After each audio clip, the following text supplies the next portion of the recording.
America की सालसी में होने वाले लबनान इसराइल मुज़ाकरात में लबनान के कई इलाके इसराइल में जम करने की साजिश बेनकाब हो गई। इस साजिश को हिज़्बुल्लाह ने मुस्तरद कर दिया। इस साजिश के हवाले से आमिर रज़ा से बात करते हैं। आमिर भाई, मुज़ाकरात हो रहे हैं इसराइल और लबनान के अमेरिका की सालसी में, और ये साजिश भी सामने आ चुकी है कि लबनान के कई इलाके इसराइल में जम हो सकते हैं इसी मुआहदे के तहत जिसे हिज़्बुल्लाह ने मुस्तरद कर दिया। ये साजिश क्या है? देखिए, पहली बात तो यह है कि लेबनान को समझना ज़रूरी है और मैं बहुत अरसे से ये ख्वाहिश कर रहा था कि आप कोई ऐसा सवाल लेकर ज़रूर आएँ ताकि लोगों को हम ये बताएं कि ये लेबनान इज़राइल मुज़ाकरात जो हैं, क्या इससे अमन होगा। मैं पहले दिन से इस मौक़िफ़ पर कायम हूँ, इससे अमन नहीं होगा, क्योंकि लेबनान में जो एक पॉलिटिकल सेटअप है उसके तहत वहाँ पर हमेशा सुन्नी वज़ीर आज़म होगा। ये उनके उसके अंदर चार्टर के अंदर शामिल है। और वहाँ पर हिज़्बुल्लाह जो है वो ईरानी नज़ाद या शिया हज़रात हैं जिन्होंने हिज़्बुल्लाह बनाई है, वो किसी सूरत में भी इन मुज़ाकरात का हिस्सा नहीं थे, ना पहले रोज़ थे ना अब थे। अमेरिका ने ये एक कैमोफ्लेज किया और उसने कहा जी कि वो लेबनान के साथ इज़राइल के मुज़ाकरात करा रहा है। ये बहुत बड़ी कामयाबी, ये वैसी कामयाबी है जैसे डोनाल्ड ट्रंप हमेशा अमन नोबल इनाम नोबल इनाम के लिए वो करते रहते हैं।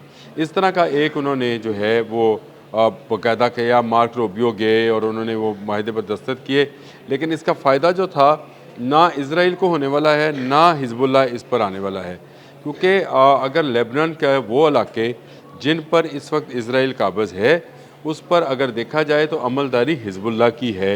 हिज़्बुल्लाह के साथ ये मुज़ाकरत कर नहीं रहे हैं, ये मुज़ाकरत करते हैं लेबनान गवर्नमेंट के साथ। लेबनान गवर्नमेंट बहुत ही कमज़ोर नहीफ है। मैंने आपको जिस तरह से बताया कि वहाँ पे जो सेटअप है उसमें वज़ीर आज़म सुन्नी होगा, फिर उसमें कोई क्रिश्चियंस का हिस्सा है, फिर इसी तरह अहले तशय्युओं का हिस्सा है। इस तरह का एक सेटअप बनाकर एक गवर्नमेंट बनाई जाती है जिसको आप हंग पार्लियामेंट भी कह सकते हैं, या इस तरह से कह सकते हैं कि सब चीज़ें हवा में हैं। लेकिन अगर वहाँ पर कोई असल में किसी की अमलदारी है तो वो हिज़्बुल्लाह है। हिज़्बुल्लाह किसी सूरत इज़राइल को किसी इलाके में तस्लीम नहीं कर रहा है। इज़राइल ने अब ये कहा है कि उसको हिज़्बुल्लाह से मुसलसल जो है ख़तरा है कि हिज़्बुल्लाह कहीं उसके इलाकों पर कब्ज़ा ना कर ले, इसलिए वो लेबनान में दाखिल हो रहा है। कब्जे तो वो कर रहे हैं, कब्ज़े वो कर रहा है, लेकिन हिज़्बुल्लाह ही उसको जवाब दे रहा है।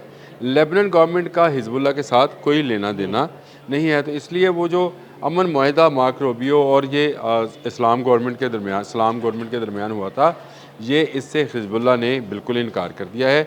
नई जंग का आगाज़ कर दिया है और उन्होंने अपने इलाके खाली कराने इजरायली फ़ौज IDF से शुरू कर दिए हैं। यानी वहाँ पर अभी जंग ख़त्म नहीं हुई है, जिसका ईरान ने हमेशा कहा है कि अगर लेबनान पर हमला होगा, लेबनान से मुराद उनका वो इलाके हैं जहाँ पर हिज़्बुल्लाह मौजूद है, जहाँ पर ये कब्ज़ा करना चाहते हैं, उन पर अगर हमला होगा, यानी ये तो बेरूत तक जाना चाह रहे थे। ये तो इज़राइल के वज़ीर आज़म ने तो बेरूत पर कब्ज़े का ऐलान किया था।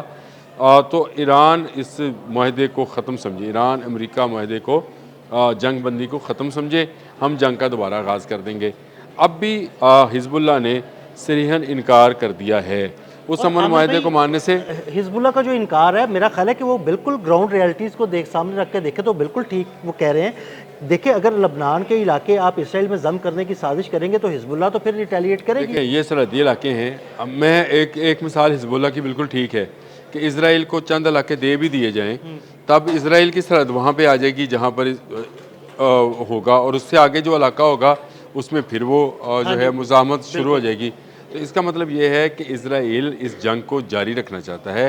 लेबनान गवर्नमेंट के साथ मुआहदे को अमन मुआहदा समझना मेरा ख्याल है खाम ख्याली है, बेवकूफ़ी है। इसको अमन मुआहदा नहीं समझना चाहिए जब तक आप हिज़्बुल्लाह को इत्मीनान में नहीं लेते। ईरान इस सालिसी के अंदर शामिल नहीं होता। उस वक़्त तक आप अगर कहें कि यह अमन होगा तो ये नहीं होगा। दूसरी बात यह है कि नेतन्याहू अक्टूबर में इलेक्शन लड़ने जा रहा है। उसको इस तरह की जंगें चाहिए ताकि वो लोगों के महफूज रख सके या इलेक्शन जीत सके, लोगों के मजहबी जज्बात जो हैं उनको उभार सके। देखें, यहूदी रवायात के मुताबिक उन्होंने लेबनान और शाम और ये सारे फ़लस्तीन यहाँ पर कब्ज़ा करना है। उन्होंने अपना थर्ड टेम्पल बनाना है, रेड हाइफर ज़िबा करनी है जिसको अमेरिका में प्रवान चढ़ाया जा रहा है।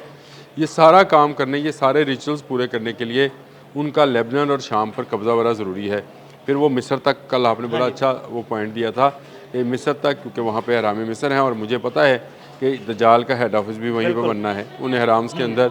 और ये लोगों में ये भी गलतफहमी है कि ये फ़िरौन ने बनाए थे। फ़िरौन वहाँ पे बादशाह थे, ये उनसे बहुत पहले बना, ये हज़रत नूह के दौर में बने थे। अच्छा, चलें, दज्जाल ने उसमें आना है, तो ये सारी चीज़ें उनके जहन में हैं, इसलिए वो इस जंग को बंद नहीं होने देंगे।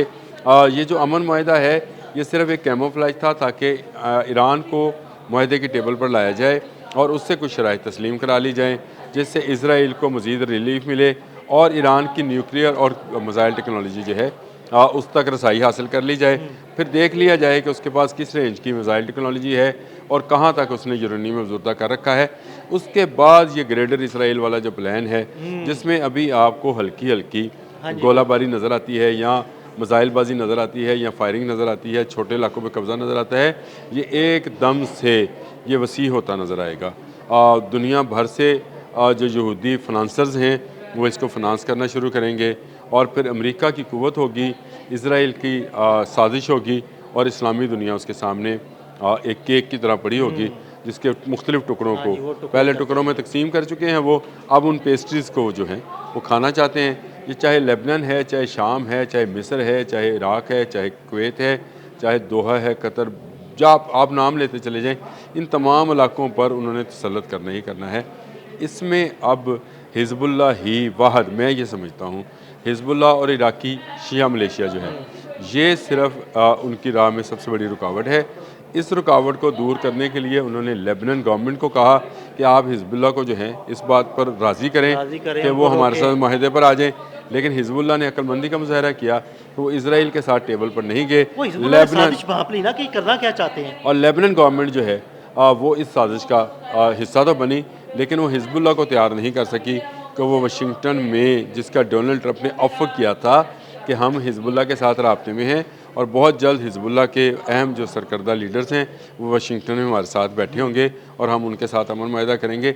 इस साजिश को हिज़्बुल्लाह ने, मैं ये समझता हूँ, नाकाम बनाया है और ये बहुत बड़ी बात है कि इस वक्त अगर पूरे मिडल ईस्ट के अंदर रेजिस्टेंस देखी जाए, मिडल ईस्ट के बाहर फ़ारस में तो ईरान है, लेकिन मिडल ईस्ट के अंदर चाहे इराक़ है, चाहे ये लेबनान है, चाहे शाम है, वहाँ पर मौजूद शिया मलेशिया हौज़ी बागीज़ हैं, ये सारे वो हैं जो कि ईरानी प्रॉक्सी में काम कर रहे हैं और यही असल में इसराइल को रोक रहे हैं। और मैंने कल भी ये बात की थी, आज दोबारा कर रहा हूँ, जब तक हम इसराइल को रोके रखेंगे ये इनका मसाया या दज्जाल जो है वो नहीं आएगा और इसको रोकना ज़रूरी है। इसके लिए सबको, इसमें ना देखें कि सुन्नी है, कोई शिया है, क्या है, सबको इकट्ठे हो जाए, सब इकट्ठे हो जाएं, एक मुट्ठी की तरह बन जाएं, फिर आप देखिएगा कि ना अमेरिका रहेगा ना इसराइल जो है वो इतनी ज़रूरत करेगा।